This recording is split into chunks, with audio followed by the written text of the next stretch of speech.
Welcome back to the Legacy Podcast. My name is Olisya Grant, co-founder of Matrix Legacy, Inc. We are back for episode number 51. This is the show where we create a blueprint for success. We look for ways to create generational wealth, and we break those chains of a poverty mindset. So we made it all the way to episode 51. When we started this podcast, for those of you who are just joining us, the commitment was to see if we can go straight a full year, every single week. The only time we took a little break was over the holidays. But we've really gone on this journey together, and it was really my transition from being in the corporate world to trying to maneuver in this entrepreneurship space and the challenges that I was going through while that was happening. And all of that grouped into one is me looking and searching for ways to leave a legacy. And the way that I've chosen to do that is through building businesses and through helping others to understand that wealth is a mindset and truly empowering others to create wealth in every area of their life. So since then, we are being listened to in over 20 countries. We've got hundreds of listeners, which is insanely exciting to me. So whether you are brand new or whether you've been here from the beginning, I just want to show some gratitude and appreciation. This journey has been phenomenal, and I really want to leave you guys with something super solid today that you could take to the drawing board with you, because this was one, I want to say, a tougher week for me, and those challenges and those tough times are where we learn the most.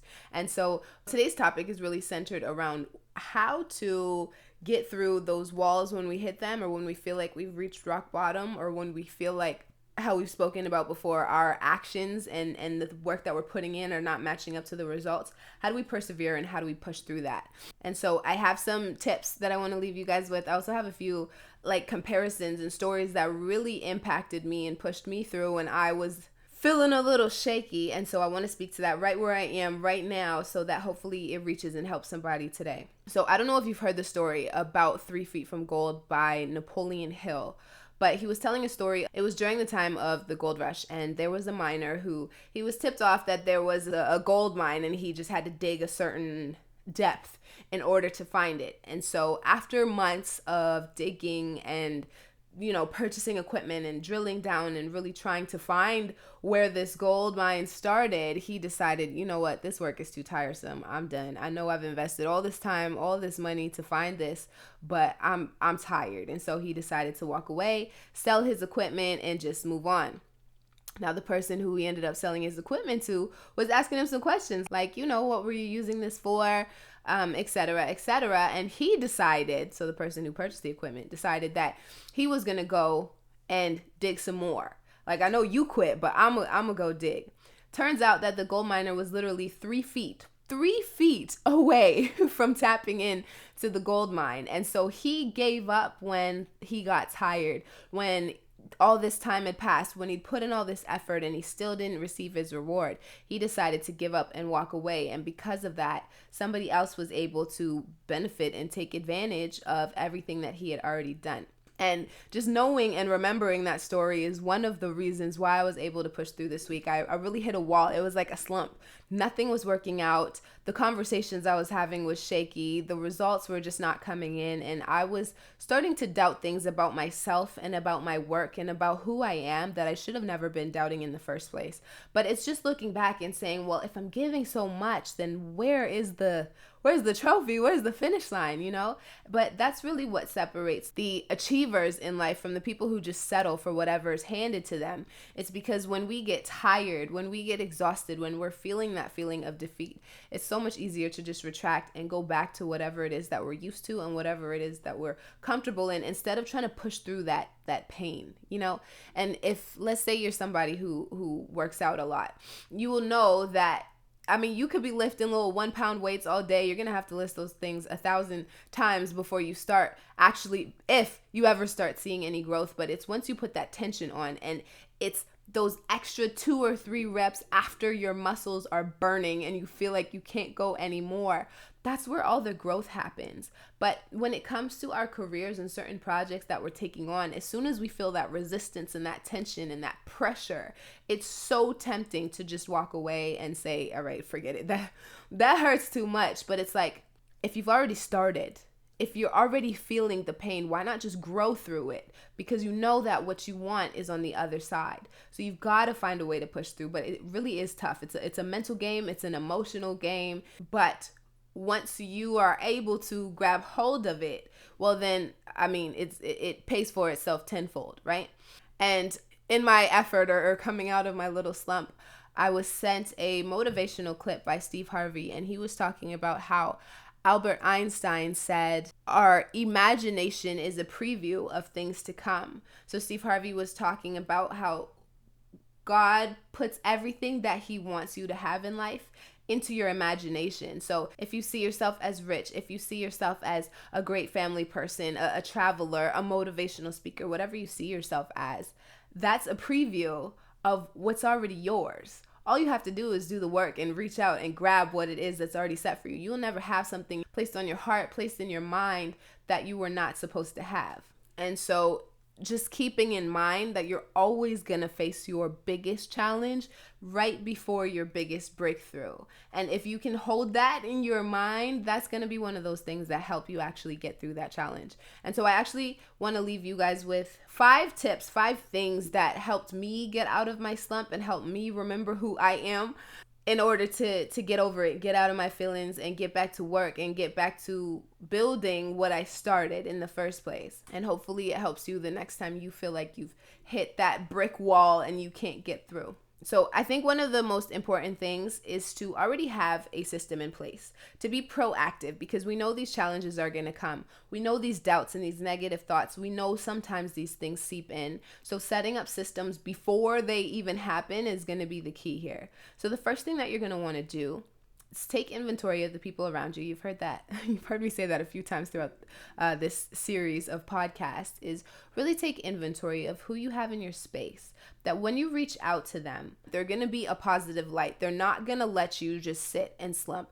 They're going to give you that kick in the butt that you need, but they're also going to be sensitive enough to understand that your feelings are very real. It's not something made up in your head. These feelings are real. So they can acknowledge that, but they're not going to allow you to sit in self-pity when you decided the path that you were going to take. So have that preset ahead of time. Who can I reach out to when I get this feeling? And this is why I'm so grateful for my partner, my husband, because he knew, like, once you're close to somebody, too close to somebody, it's whatever they're saying, it's hard for you to hear because you feel like you already know everything that they're going to say. So whatever messages that they're giving to you, sometimes they just can't reach you the way that they need to.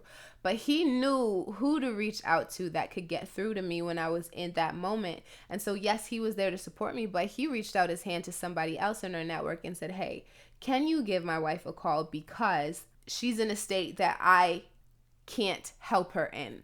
And so this is how I realized it's very important to know who for myself, that was my moment of weakness. And this is why having a strong support system is really important. But now I know for myself who it is that I need to reach out to when I'm having those moments, even if we don't have a full conversation, just to put it out there and say, hey, I'm in this state. What do you suggest? Or I just need you to listen, or, just touching base. Who can I reach out to that's going to remind me of who I am and is not going to let me wallow in this self-pity so that I can keep moving forward? So just being proactive and knowing who it is that you can reach out to is the first tip that I want to leave you with. The second one is really thinking, what can I do to reset? How do I get out of this state? Maybe for you, it's music. Maybe it's reading a book. Maybe it's going for a walk, going to the store, meditating, exercising. What is it that can immediately change your state? If you are angry about something, what's that thing that you can do that will snap you out of that anger pool and allow you to go forward with your day? That's another thing to take inventory of and know, what can I do to change my state of thinking immediately so I don't go too far down this deep hole? So for me, it is music. So when I was in that slump, I went out, I took a walk, I had my headphones in, and my plan, even though it wasn't like clothes therapy or anything, I decided, you know what, let me go shopping. Let me get some food and stuff let me do some grocery shopping for my house, because that makes me feel better, knowing that I'm purchasing things that I can cook and nourish my body and feed my husband and my unborn. Those were things that were going to change my state. And it just so happened that while I was out, my support system is who gave me a call while I was on that walk, really trying to change that state for myself. So those things in combinations definitely help me, and I do believe that they will help you as well. The third thing is, what action can I take, no matter how small, to still move forward?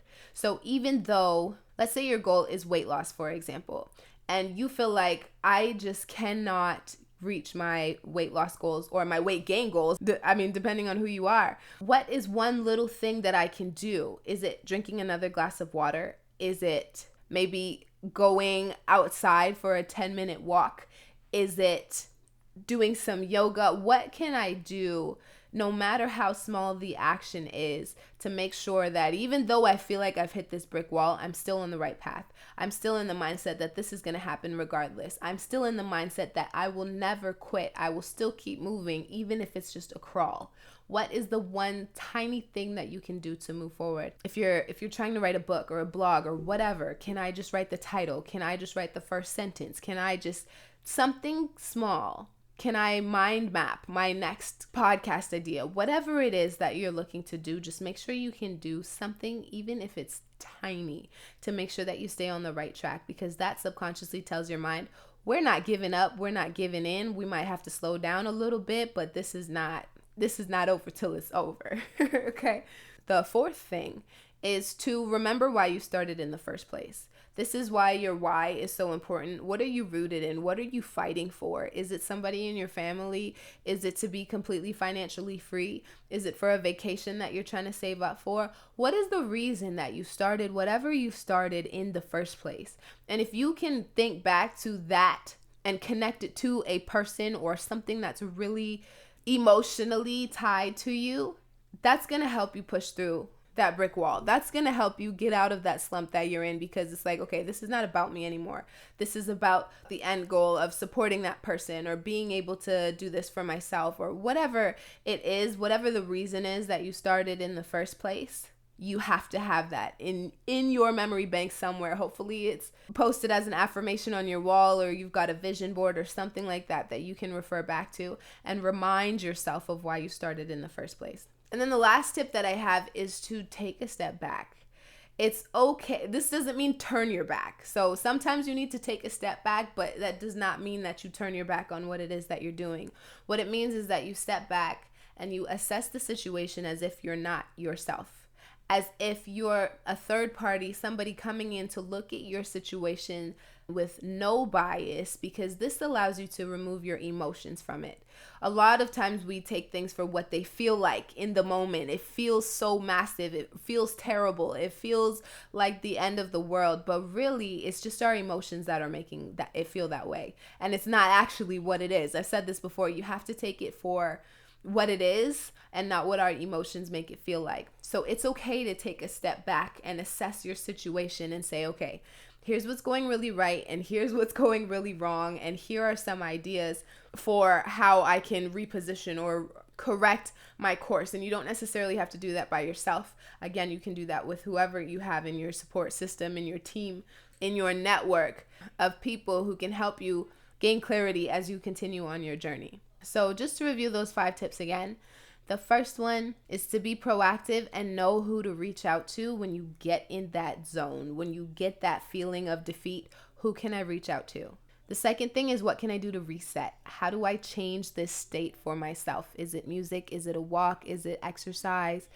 Is it crocheting? Is it whatever it is for you? Make sure that you know how to change your state of mind in an instant. The third thing is to take a tiny action towards that goal or towards completing that project or whatever it is that you're working on, no matter how small it is, so that you let your subconscious know that it's not over.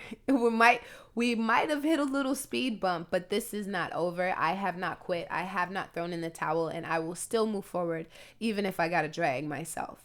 The fourth one is to remember the reason why you started in the first place. Stay rooted in the why, because the why is often much more important than what it is that you're doing or what it is that you're feeling. It's why you're doing it that's going to pull you through. And then the fifth one is to step back, but don't turn your back. Take a step back, assess the situation, take a look at it for exactly what it is, put things into perspective, because that will allow you to remove your emotions and think clearly to figure out what your next move should be.